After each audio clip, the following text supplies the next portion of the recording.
Por favor, confirmar si se me escucha. Les agradecería bastante.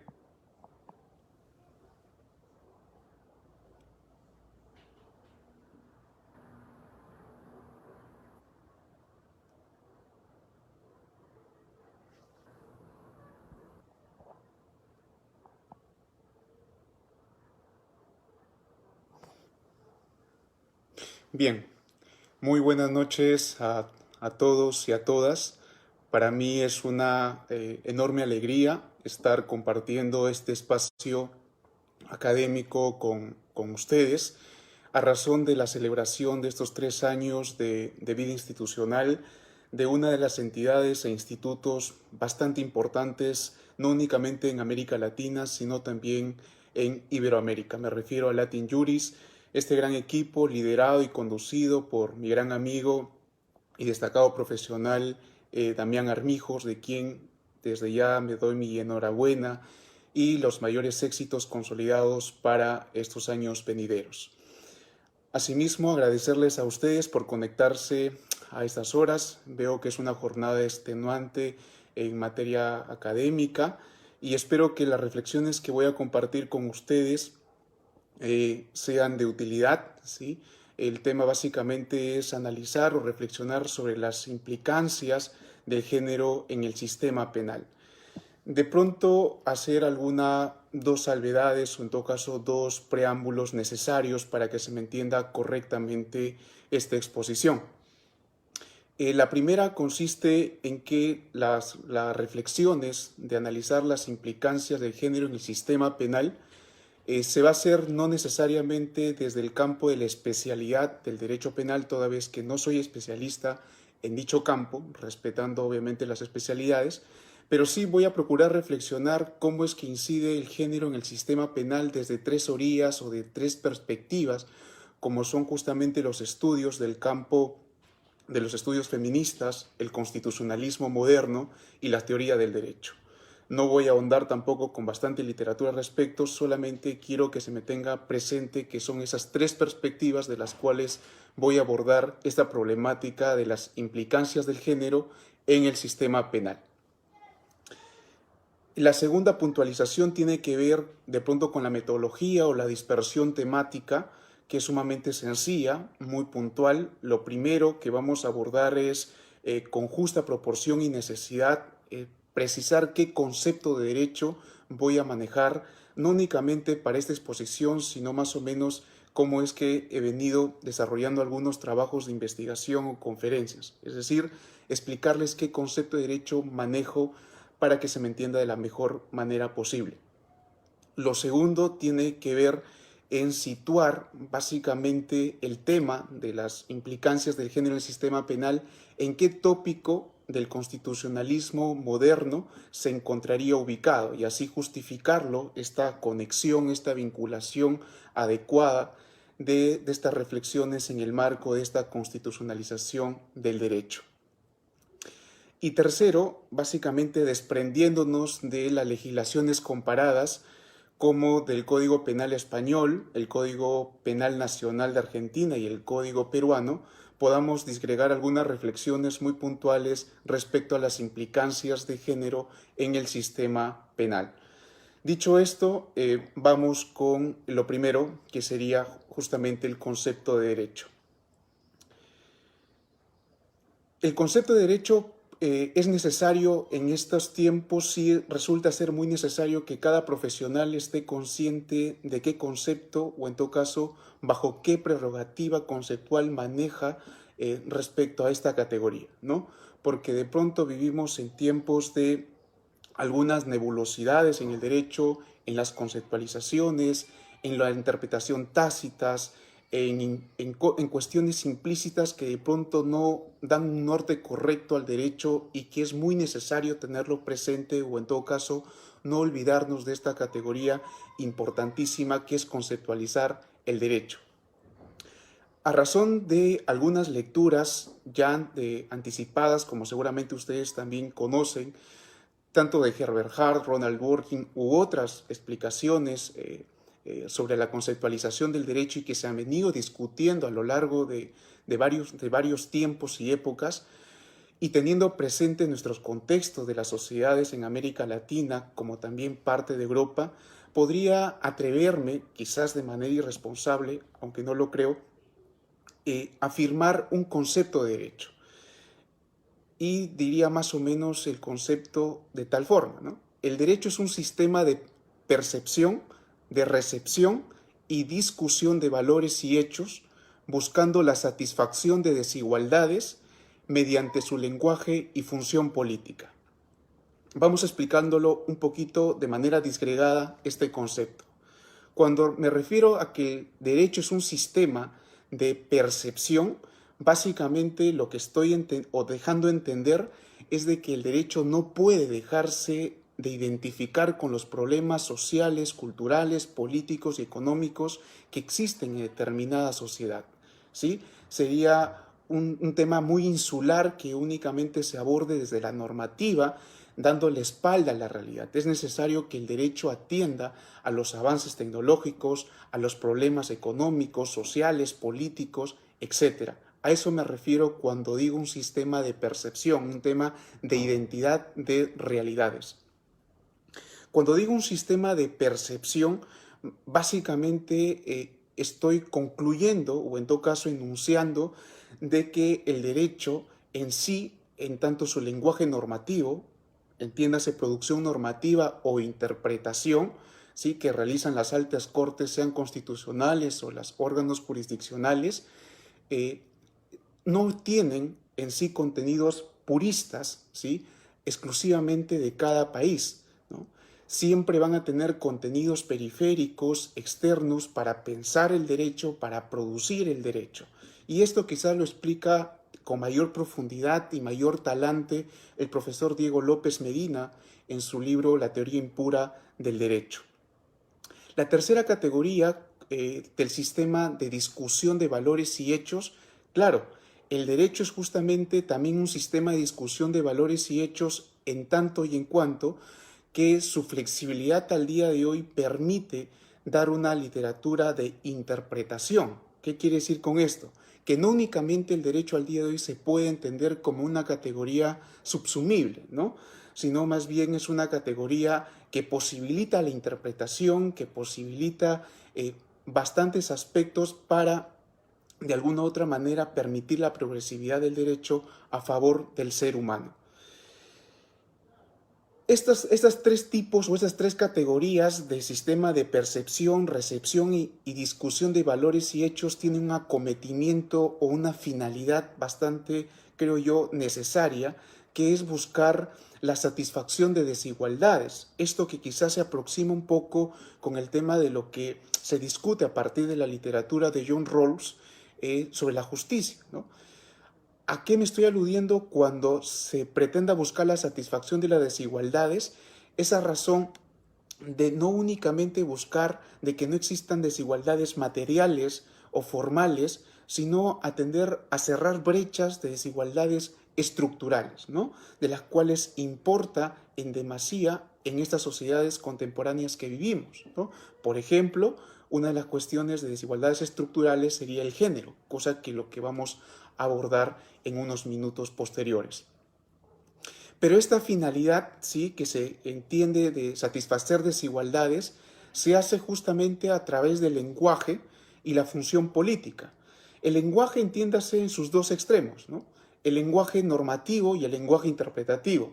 Cuando me refiero por lenguaje normativo, no es más que la producción normativa que hace un ente competente, o en todo caso, como lo llamaría Ronald Dworkin, el famoso pedigrí, ¿no?, de las normas, la autoridad llamada a, es decir, la producción normativa, un ente legislativo, un ente ejecutivo, llamadas facultativamente por la Constitución o la ley que le confiere determinadas facultades. Y por el lenguaje procedimental, básicamente es los procesos interpretativos que se realizan tanto los órganos jurisdiccionales como también las altas cortes constitucionales. Finalmente, cuando aludo a la función política, no es nada menos que recordar que el derecho, a través de las decisiones judiciales, sea de una autoridad, valga la redundancia, judicial, administrativa o de distintos modos que tengan que ver con el tema jurídico, siempre se otorgan mensajes a la colectividad para conducir o reconducir su conducta en determinados estamentos normativos o constitucionales. Entonces, explicado esto, me gustaría repetir el concepto de derecho para que así quede un poco más claro. Había dicho de que el derecho es un sistema de percepción, de recepción y discusión de valores y hechos que busca la satisfacción de desigualdades mediante su lenguaje y función política. Ya acabado con este punto, pasamos al siguiente, en ubicar en qué temática o en qué tópico de la constitucionalización del derecho se encontraría nuestro tema de reflexión en esta oportunidad.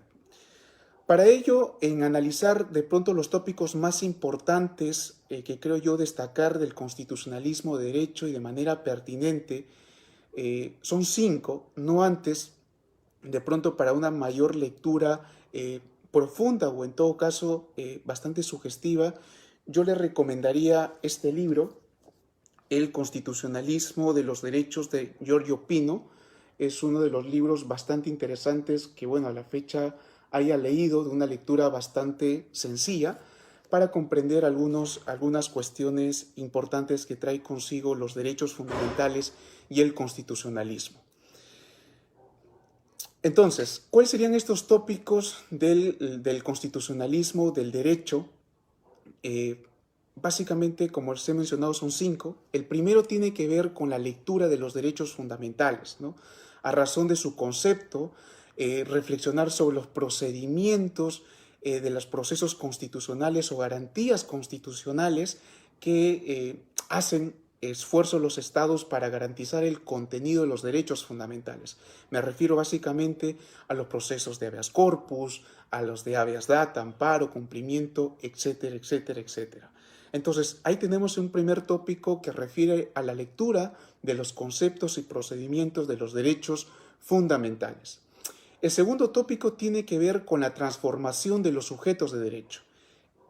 Si superamos la lectura que existe de algunas cuestiones tradicionales, lo que al día de hoy tenemos que comprender o en todo caso reflexionar sobre este tópico de la transformación de los sujetos del derecho, tiene que ver necesariamente que la titularidad de los sujetos de derecho no se puede entender respecto al hombre en abstracto, el hombre general, y que por cierto, cuando digo hombre me estoy refiriendo a varón y mujer. Entonces, no podemos entender la titularidad de los sujetos del derecho a un hombre abstracto, a un hombre en general, sino más bien estamos refiriéndonos a un hombre en específico, un hombre concreto, un hombre según su posición social. Esto lo vamos a desarrollar un poquito más, ya van a ver por qué. El tercer tema tiene que ver con la proliferación de los derechos fundamentales. Lo que quizás en crítica del profesor Juan Antonio García Amado sería la hiperinflación de los derechos fundamentales.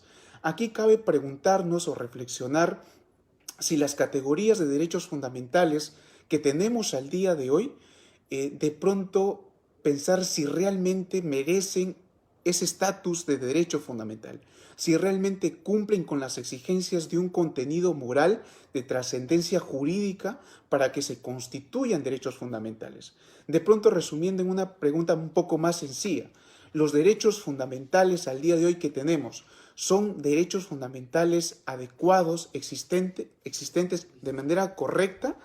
Entonces, a razón de ello, nos permite justamente hablar de un cuarto tópico, ¿no?, sobre la vinculación entre el derecho y la moral. Resumiendo bastante literatura al respecto que puede existir, lo que consiste, digamos, a modo de síntesis, es que los principios y valores vienen a ser incluidos o en todo caso considerados en la producción normativa y en la interpretación jurídica. En esta última categoría tiene que ver mucho de que estos principios y valores y derechos fundamentales sirven como criterios de corrección. Perfecto. Y un quinto tópico tiene que ver con la tensión que existe entre constitucionalismo y la democracia o el régimen democrático. Aquí hay pues muchas cosas que analizar y de la cual yo recomiendo la lectura, por ejemplo, de Jeremy Waldron, Acuerdos y Desacuerdos, publicados en Marshall Pons, o en todo caso las lecturas exquisitas y bastante críticas, si es que pensamos, por ejemplo, en Colombia con el profesor Uprimi, o en Argentina con el profesor Roberto Gargarella, ¿no? Entonces, a partir esos estudios o esas disquisiciones bastante interesantes parten de pronto de una pregunta bastante general, ¿no? Si es posible que la Constitución pueda limitar al poder en un régimen democrático, este último que se rige bajo las reglas de la mayoría, ¿no?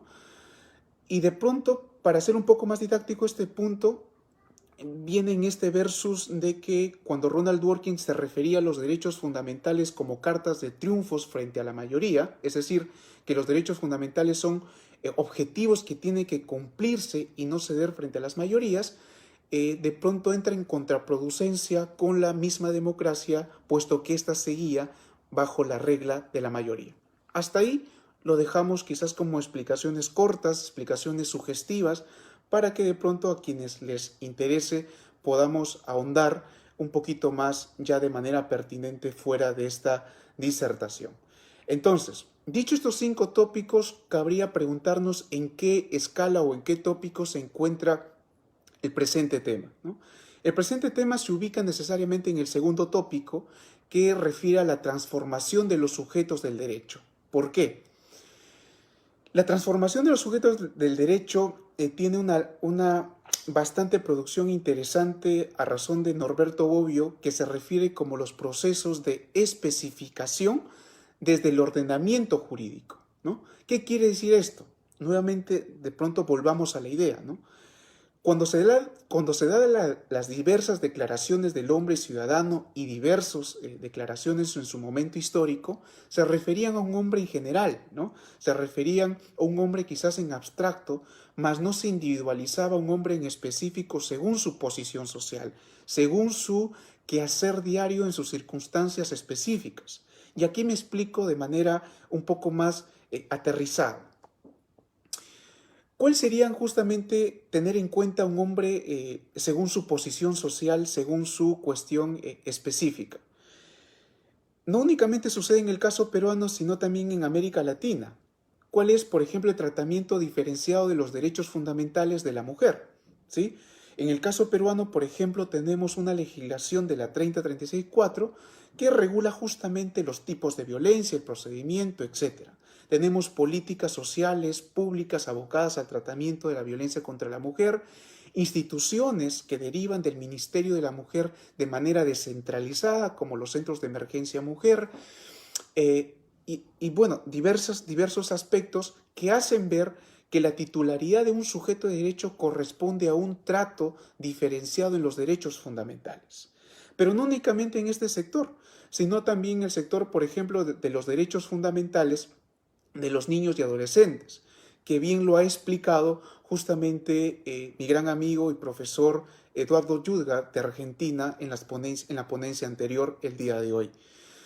Como también el tratamiento diferenciado respecto a la población vulnerable de las personas con discapacidad y entre otros. Bien, entonces ahí podemos ver justamente este gran cambio del tratamiento de los derechos fundamentales a razón de la titularidad del sujeto del derecho según su posición social que se desarrolla en determinadas sociedades determinadas. Ya ubicado nuestro tema en el marco del constitucionalismo del derecho, vamos a empezar justamente estas reflexiones de pronto de los estudios legales críticos, como nos puede proporcionar la sociología crítica del derecho al sistema penal, ¿no? Es innegable de que el sistema penal tiene un grave problema de legitimidad, ¿sí? De legitimidad, no me refiero al de legalidad, de legitimidad, a razón de que es un sistema de pronto fragmentario, selectivo, y que muchas veces a través de sus reformas en el ordenamiento penal propiamente, antes de procurar solucionar un problema, ha reproducido el conflicto. Y entre otras cuestiones que inciden en esta carencia de legitimidad. Pero no únicamente tiene un aspecto negativo o crítico el sistema penal, desde esta postura desde la sociología crítica, sino también se reconoce una posición positiva del sistema penal. ¿En qué sentido? En reconocer que el sistema penal tiene consigo el máximo esplendor o la máxima responsabilidad del control social. Entonces, a razón de estos dos signos, negativo y positivo, cabe justamente ya plantear dos preguntas bases que nos van a permitir reflexionar en los minutos que nos resta. Lo primero es preguntarnos si realmente el sistema penal es una herramienta útil para satisfacer los intereses o finalidades del género o los estudios del feminismo. Perfecto. Y la segunda pregunta tiene que ver si es que a través del sistema penal en estricto sensu las modificatorias que se pueden realizar en el ordenamiento penal de cada estado pueden lograr disminuir las brechas de género. Me refiero a brechas sociales, brechas de desigualdades, brechas de violencia de género, feminicidios, lesiones, etcétera, etcétera, etcétera. Bien, entonces estas dos preguntas nos van a permitir ser base o sedimento para las reflexiones que quiero compartir o en todo caso voy a desencadenar a partir de este punto. Para continuar, hay que tener presente que todo sistema jurídico, ¿sí? Que todo sistema jurídico crea identidades respecto al ser humano desde su lenguaje normativo e interpretativo. Repito, todo sistema jurídico crea identidades del ser humano desde su lenguaje normativo e interpretativo. El sistema penal, al igual que de pronto, digamos, otros sistemas, crean identidades, sí. En este caso, el sistema penal crea una identidad de género desde su tutela y cautela de la mujer, desde su ordenamiento penal, sí. Pero no únicamente desde el aspecto de la acción, sino también desde la omisión. Es decir, puede ser que dentro de las reformas penales que existen en todos los estados de América Latina, pueda considerarse estos problemas estructurales que trae consigo los estudios feministas o el género propiamente, como también puede ser omitido o guardar silencio el ordenamiento penal en los ajustes en la interpretación de los órganos jurisdiccionales o en las consideraciones para la producción normativa. Bien, en ambos casos, sea de acción u omisión, el sistema penal crea una identidad de género. ¿Y esto por qué es importante precisarlo? Necesariamente es importante porque amerita exigir o en todo caso colocar como una demanda al sistema penal, a la ciencia penal, de que ésta no únicamente esté dedicada en exclusividad a pensar los problemas sociales o la conducta de un ser humano en sociedad estrictamente desde la teoría del delito, es decir, pensar netamente que la conducta de Mengano o fulano si es típica, antijurídica o culpable. Creo que la ciencia penal moderna pasa un poco más allá de de pronto estas teorías clásicas que sí resulta importante, pero que de pronto nuestros problemas de las sociedades contemporáneas demandan un mayor esfuerzo de comprensión, de resolución, sobre todo a lo que diría el profesor Iván Meini, profesor principal en la Pontificia Universidad Católica, sobre la funcionalidad de la dogmática penal. Y que, por cierto, a propósito de ello, tiene un gran artículo en este libro de los métodos feministas en el derecho, ¿sí? Si no me equivoco, está liberado gran parte en internet, que está coordinado por la profesora Marisol Fernández y Félix Morales. Ahí pues pueden encontrar justamente sobre la funcionalidad de la dogmática penal vinculada a la cuestión del género, ¿no? Entonces, retomando este punto, es que entender que el sistema jurídico crea identidades hace justamente pensar que el sistema penal también tiene esa posibilidad, ¿no? En este caso, de crear una identidad de género. Dicho esto, podemos de pronto arribar a una preconclusión, por decirlo así, que las implicancias de los estudios del género o feministas Me refiero a los procesos realmente racionalistas, no a los procesos de pronto de protestas sociales que muchas veces van en contraproducencia o no tienen fundamento racional al día de hoy, han generado grandes transformaciones en el sistema penal, ¿sí? No únicamente desde la valoración normativa, es decir, a nivel de interpretación, sino también ha implicado en la producción normativa quizás en el aumento de penas, reducción de penas, un tratamiento distinto, etc. Pero esta es una situación innegable donde el género ha incidido en el sistema penal y este ha respondido adecuando de modo quizás adecuada, errada, etc., al tema del género.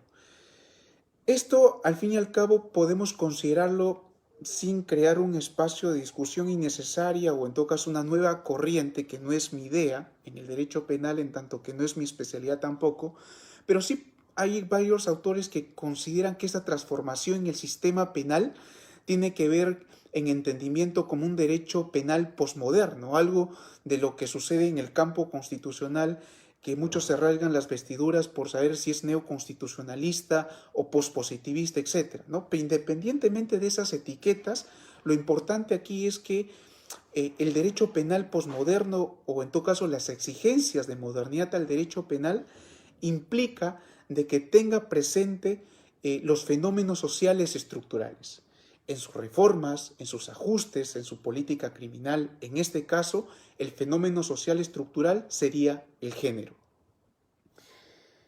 Para pasar a desarrollar de manera muy puntual estas tres legislaciones comparadas, como hemos mencionado, la legislación española, la legislación argentina y en el caso peruano, tenemos que tener en cuenta lo siguiente, ¿no? En estas tres legislaciones que lo vamos a abordar desde una perspectiva histórica, ¿sí? Entender que la valoración del rol de la mujer en los códigos penales siempre ha sido dada no por el hecho de la infracción al tipo penal, ¿sí?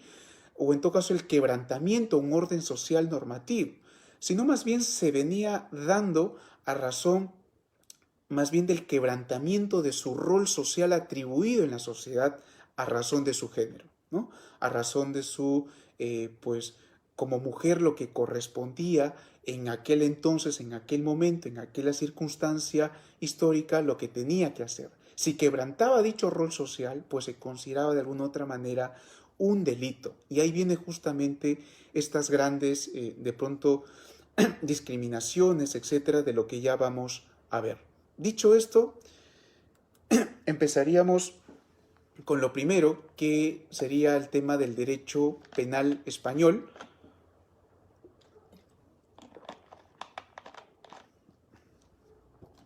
Con el tema del derecho penal español, tenemos el artículo 428 del Código Penal de 1949, que estuvo en vigor hasta 1963.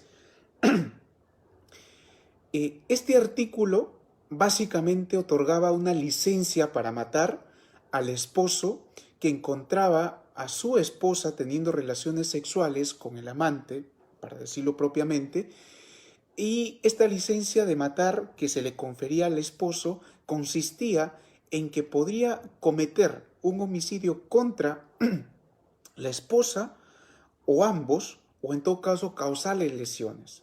Y inclusive estas dos acciones de cometer este homicidio, causarle lesiones, estaría exento de responsabilidad penal porque lo que se estaba viendo ahí era un tema de adulterio. La pregunta sería es que si el Código Penal español de 1949 comprendía la misma regla de igualdad para la mujer, es decir, si es que la mujer encontraba al esposo en una cuestión de adulterio, también se le facultaba esta licencia de poder matar o lesionar al esposo y al amante, pues en realidad no. Si es que la mujer cometía si es que la mujer cometía este homicidio contra el esposo, pues básicamente era sancionada, cometía el delito del homicidio como un delito general, ¿ok?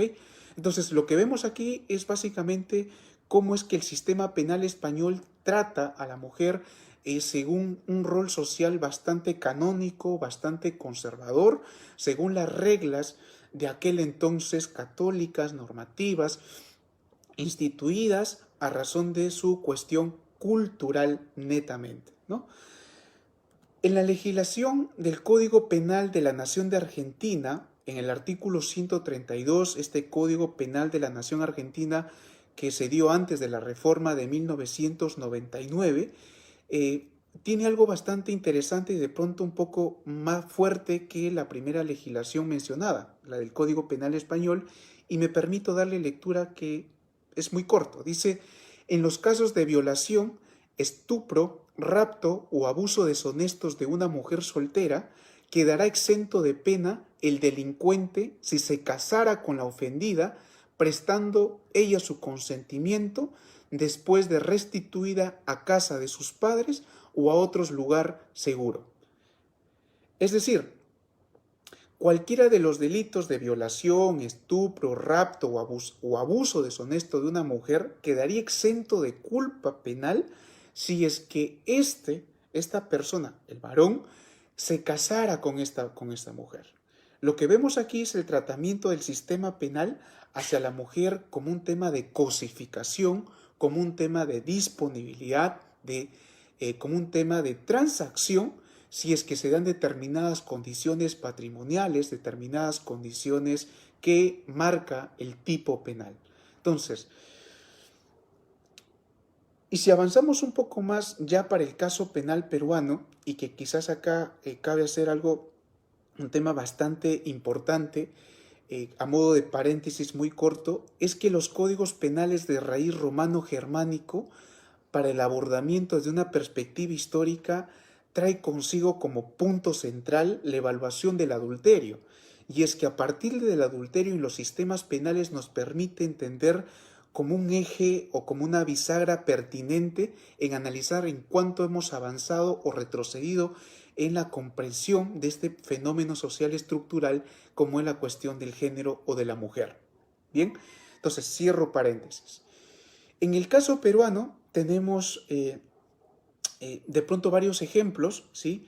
Pero quizás cabe destacar una importante anécdota, un importante suceso histórico que quizás, si me lo permiten, voy a publicar en alguno de los comentarios el link de la sentencia. Me refiero a la sentencia que dio el juez López Albújar en 1917 y que, por cierto, aparte de ser abogado y juez, fue uno de los grandes escritores literatos que encumbró la cultura indigenista en América Latina. Entonces, ¿qué tiene que ver con este tema de López Albújar?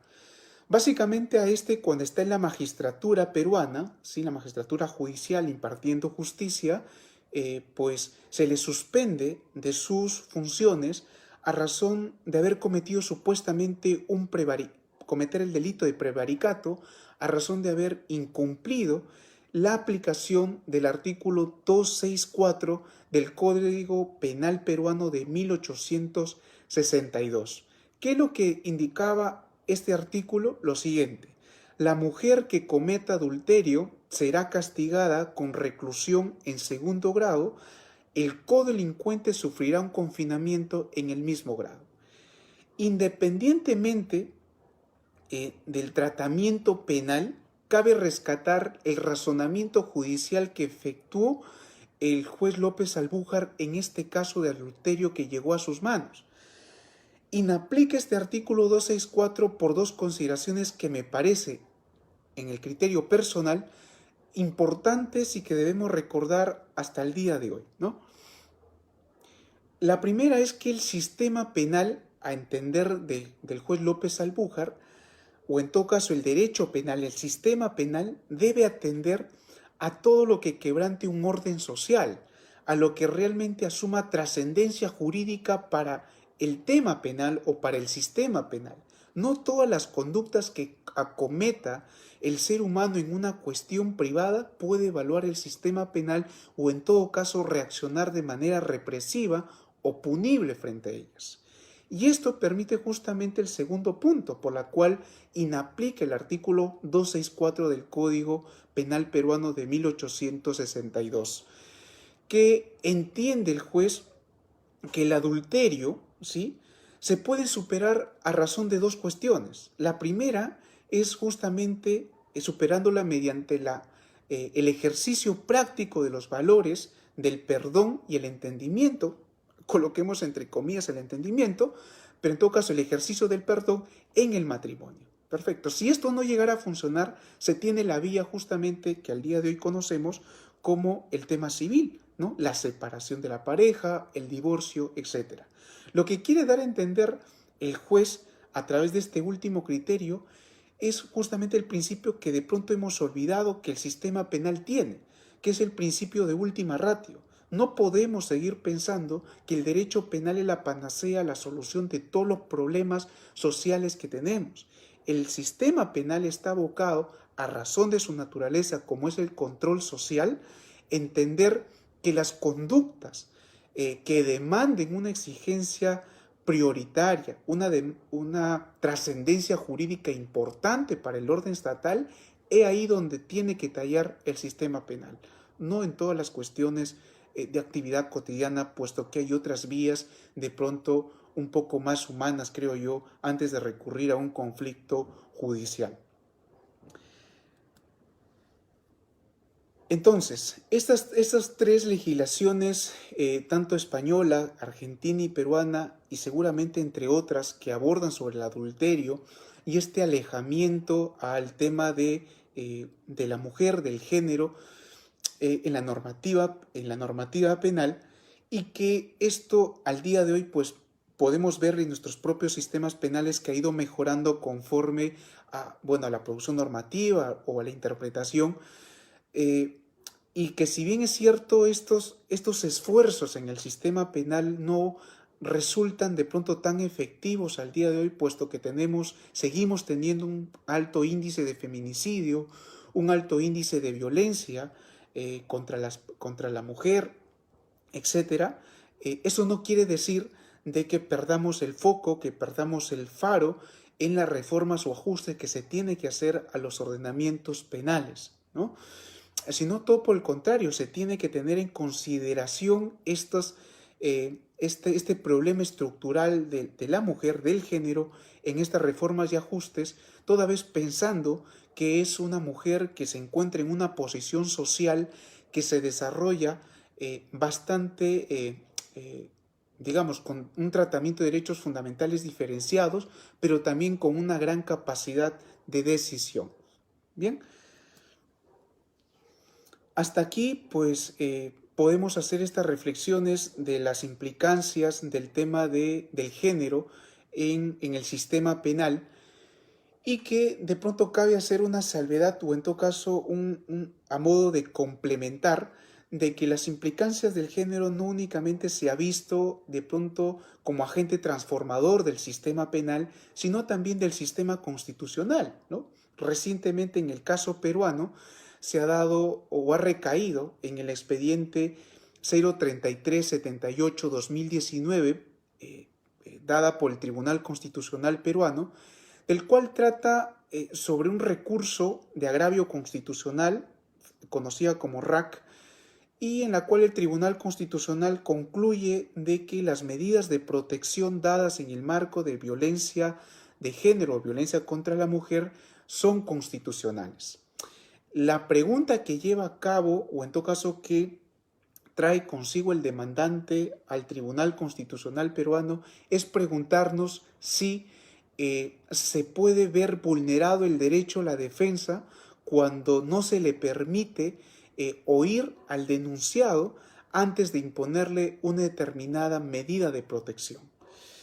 En las diversas apreciaciones que puede tener el Tribunal Constitucional, independientemente a criterio personal, pues hay algunas críticas que hacerlo, traigo a colación este caso para hacerles ver de que las implicancias del género también afectan, o en todo caso también llegan a transformar al sistema constitucional, no únicamente su sistema normativo, sino también en su lenguaje interpretativo. Esto tiene que ver mucho con el lenguaje interpretativo. Bien, hasta aquí es algunas cuestiones que he querido compartir con ustedes respecto a las implicancias del género al sistema penal. Espero que resulte de utilidad en sus investigaciones o en todo caso que inicien algunos puntos de investigaciones a razón de los libros dados, etcétera. No antes de despedirme, desearles mis mayores deseos de bienestar, esperanza en estos tiempos difíciles de COVID-19, pues siempre pensemos en las personas que hemos amado durante nuestra vida, en las personas que vamos a seguir amando durante mucho tiempo, y pues si tenemos la posibilidad de estar con aquellas personas queridas al día de hoy, pues aprovechemos ese tiempo al máximo para luego quizás nuestros quehaceres en un futuro no nos permite hacerlo de manera tan cotidiana.